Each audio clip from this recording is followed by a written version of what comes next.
या नभानं या भुईला दान द्यावं आणि या मातीनं चैतन्य गावं. अशी कोण ती पुण्य येती फळाला की जोंधळ्याला चांदणं लगडून जावं. प्रसिद्ध रानकवी नादो महानोर यांच्या या काव्यपंक्ती रानातल्या लाखाच्या पोशिंद्याचं कौतुक करून दाखवतात. 4 दाण्याचं हजारो दाणे करण्याची ताकद उरी बाळगणारा शेतकरी, खडकाला धडका घेत पाषाणाला पाजर फोडण्याची जिद्द ठेवणारा शेतकरी, ज्याच्या घरात समृद्धीचा मृदगंध पसरला पाहिजे अशी भावना सर्वांच्याच होती. मात्र प्रत्यक्षात वास्तवात फार कमी लोक शेतकऱ्यांच्या आयुष्यात वाट्याला येऊन त्यांचं जीवन फुलवतात, आणि तेही कैक पिढ्यांसाठी. या कहाणीची सुरुवात होते पुन्हा एकदा निराखोऱ्यातून. स्वातंत्र्याच्या नंतर गरजा कमी असलेल्या शेतकऱ्यांच्या आयुष्यात प्रगतीचा सूर्योदय झाला पाहिजे.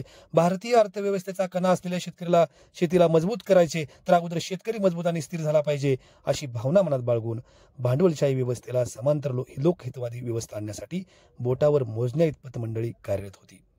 खाजगी कारखानदार शोषित आहेत म्हणून शेतकऱ्यांनी एकत्र येऊन एकमेकांचा उद्धार केला पाहिजे, यासाठी धनंजयराव गाडगीळ असतील, वैकुंठबाई मेहता असतील यांनी सहकाराची चळवळ सुरू केली. या चळवळीचं लोण देशभर पोचल्याशिवाय बळीराजाच्या जीवनात अर्थसंपन्नता येणार नाही अशी खुणगाट कित्येकांनी आपल्या मनाशी बांधली. त्या खुणगाटीसाठी प्रचंड यातायात केलेल्या सहकाराची गाथा डोक्यावर ठेवून समृद्धीची पालखी सर्वसामान्य आणि वर्षानुवर्ष लहरी बाजारपेठेमुळे पिचलेल्या शेतकऱ्याच्या दारापर्यंत पोहोचवलेल्या सहकारातील शिरोमणीची ही कहाणी आहे. होतेच पश्चिम महाराष्ट्रातील शेतकऱ्यांच्या समृद्धीचे तारक साहेबराव नामदेवराव जाचक उर्फ लोकांचे अण्णा. आज त्यांची 100वी जयंती. पश्चिम महाराष्ट्रातील पहिला सहकारी साखर कारखाना हा छत्रपती शिवाजी सहकारी साखर कारखाना. नंतरच्या काळात तो छत्रपती सहकारी साखर कारखाना झाला, आणि ह्या उभारणीचं नेतृत्व केलं ते सहकार भास्कर साहेबराव उर्फ अण्णा नामदेवराव जाचक यांनी. आणि आज त्या सहकार भास्कराची 100वी जयंती आहे. तो काळ होता, साखर कारखाने ठराविक होते, मात्र ते खाजगी भांडवलदारांचे होते. जेव्हा निराखोऱ्यात स्वातंत्र्योत्तर काळात ऊसाचं उत्पादन वाढलं, पण ऊस गाळण्यासाठी गुऱ्हाळांचीच पद्धत होती.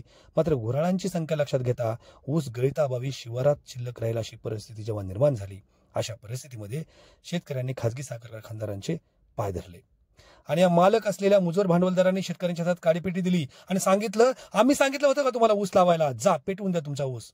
बळीराजा हताश झाला. त्याच्या डोळ्यासमोरच्या आशा आकांक्षा शिवारातल्या ऊसासोबत जळताना त्याला दिसत होत्या. पण या साऱ्या शेतकऱ्यांच्या आयुष्यात समाधानाचे हास्य आणण्यासाठी साहेबराव अण्णांनी सहकारी गोळा केले. सहकार्यांनी त्यांच्या होला हो देत मनापासून साथ दिली, आणि अण्णांच्या नेतृत्वाखाली कर्मवीर भाऊराव पाटील यांच्या शुभ हस्ते सहकाराचा एक मोठा यज्ञ सुरू झाला. ठरलं छत्रपती शिवाजी सहकारी साखर कारखाना उभा करायचा. ऊस उत्पादक एका पायावर तयार झाले. या पवित्र कार्यात त्यांना कैलासवासी माणिकराव दादा जाचक, कैलासवासी नारायणराव दादा जाचक, कैलासवासी भिकुलाल भाऊ निंबाळकर, कैलासवासी राजाभाऊ उंडे, कैलासवासी गोविंदराव पवार, कैलासवासी गोविंदराव पाटील, कैलासवासी मारुतराव यादव, कैलासवासी रामचंद्र गावडे आणि कैलासवासी केरबा कदम आणि त्यांच्या असंख्य सहकाऱ्यांची मोलाची साथ लाभली. आज दिसत असलेलं पश्चिम महाराष्ट्रातील शेतीचं वैभव हे त्याच यज्ञाचा दृश्य परिपाक आहे. अर्थात हे सहजच झालं नव्हतं.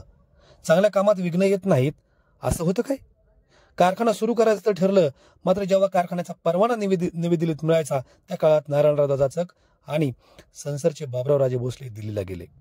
तिथे त्यांना ऊस उपलब्ध नसल्याचं कारण ऐकायला मिळालं, आणि कारखान्याचा परवाना सुद्धा रद्द झाल्याचं समजलं. काहीसे हताश झाले. दोघांनी साहेबराव अण्णांना फोन केला, माहिती दिली. अण्णांनी दुसऱ्या दिवशी सकाळी दिल्लीला लाईटनिंग कॉल लावून नवा ऊस आणि जुना ऊस अशी फोड होते का सांगा, आणि अधिकाऱ्यांना तो मुद्दा कसा पाठवायचा त्याच्या माहिती देत त्याच्या तांत्रिक बाबी सांगितल्या. दुसऱ्या दिवशी अधिकाऱ्यांना ही सगळी माहिती दिली, आणि अधिकाऱ्यांनाही तो मुद्दा पटला, आणि कारखान्याचा परवाना रद्द होता होता पुन्हा मिळाला. कर्मवीर अण्णांच्या हस्ते या कारखान्याचं भूमिपूजन करायचं ठरलं. अण्णांच्या हस्ते ज्या दिवशी भूमिपूजन करायचं त्याच्या आदल्या दिवशी मोठं वादळ आणि पाऊस झाला. आता जे छत्रपती कारखान्याचं विश्रामगृह आहे त्या ठिकाणी उभारलेला मंडप कोसळला. तो काळ जुना होता. लोक वेगळ्या विचाराचे होते, जुन्या पठडीचे होते, अंधश्रद्धाही सोबत होती. साहजिकच अपशकून झाला, आता ही संस्था उभी राहणार नाही अशी कुजबूज सुरू झाली. तेव्हा साहेबराव अण्णांनी निक्षूणपणे सांगितलं की छत्रपती कारखान्याच्या आयुष्यात यापुढेही अशी अनेक वादळे येतील, मात्र संस्थेला फरक पडणार नाही. हेच वादळ शेतकऱ्यांच्या आयुष्यामध्ये समृद्धीचं वादळ घेऊन येईल असं ते म्हणाले, आणि ते खरंच ठरलं. त्यानंतर झपाटलेल्या संचालक मंडळाला बरोबर घेत अवघ्या 10 महिन्यातच छत्रपती शिवाजी सहकारी साखर कारखाना उभा राहिला. अण्णांनी फक्त साखर कारखाना चालवला नाही, तर यातून सुरुवातीचे जे इप्सित होते की शेतकऱ्यांच्या आयुष्यात समृद्धीचा मृदगंध आणून कारखाना हा प्रत्येकाच्या प्रपंचाची चूल आणि सोन्याचा धूर काढणारी अन्नपूर्णा आहे हे ठसवून द्यायचं होतं. कारखान्याचा त्यांच्या अध्यक्षपदाच्या काळातील एका हंगामातील दर ऊसाचा प्रतिटन 42 रुपये निघत होता. त्यावेळी मुख्यमंत्र्यांना ऊसाचा दर ठरवण्याचे अधिकार होते. मुख्यमंत्री होते लोकनायक यशवंतराव चव्हाण साहेब. चव्हाण साहेबांचे सचिव असलेल्या अधिकाऱ्यांना मात्र हा दर पसंत नव्हता, कारण साहेबराव जाचक हे जाणीवपूर्वक वाढीव दर काढत असल्याची शंका अधिकाऱ्यांना होती आणि त्यांनी ती अधिकाऱ्यांनी उपस्थित केली. मात्र हे सगळं ऐकत असताना यशवंतराव चव्हाण साहेबांनी संबंधित अधिकाऱ्याला थांबवलं आणि सांगितलं, जर साहेबराव जाचक हा हिशोब मांडत असतील तर तो चुकीचा ठरूच शकत नाही. स्पष्टपणे बजावलं आणि तोच दर पुढे शेतकऱ्यांना मिळाला, जो त्या वर्षीचा राज्यातील सर्वाधिक ऊस दर होता. आज संपूर्ण राज्यात ऊसाचं कांडेबिल देण्याचा एक प्रघात आहे, मात्र त्याची सुरुवात साहेबराव अण्णांनी त्यांच्या अध्यक्षपदाच्या काळात केली. कांडेबिलामुळे ऊस उत्पादकांना अधिकचा ऊस दर मिळण्यास मदत झाली. तो पायंडा अण्णांनीच पाडला होता. छत्रपती कारखान्याच्या कार्यक्षेत्रातील आणखी एक वैशिष्ट्य म्हणजे त्या परिसराला भवानी माता मंदिरावरून भवानीनगर नाव पडलं. त्या काळची एक आठवण अशी की भवानी मातेची मूर्ती ही दक्षिणमुखी आहे. देवाचा दरवाजा दक्षिणमुखी नसायला हवा अशी भूमिका मांडली गेली. तेव्हा साहेबराव अण्णांनी देवीचं मुख हे कारखान्याच्या दिशेनं आहे, त्यामुळे या कारखान्यावर सदैव देवीचं लक्ष राहील आणि या कारखान्यात कोणीही वेडवाकड करणार नाही असं सांगत ही परिस्थिती जैसे ठेवली. आणखी एक महत्वाचा मुद्दा म्हणजे कारखान्याचा कारभार त्यावेळी एवढा पारदर्शी होता की एक म्हण त्या काळात रुजू झाली होती. त्यावेळी कारखान्याचं कार्यक्षेत्र अवघ्या 16 गावांचं होतं. नंतरच्या काळात ते त्यांचेच चिरंजीव असलेल्या पृथ्वीराज जाचक यांच्या काळात वाढून 53 गावात झालं. पण त्या काळात एक म्हण रुजली होती, ती म्हणजे इथं टाचणी पडली की 16 गावात कळते. ती म्हण आजपर्यंत रूढ आहे.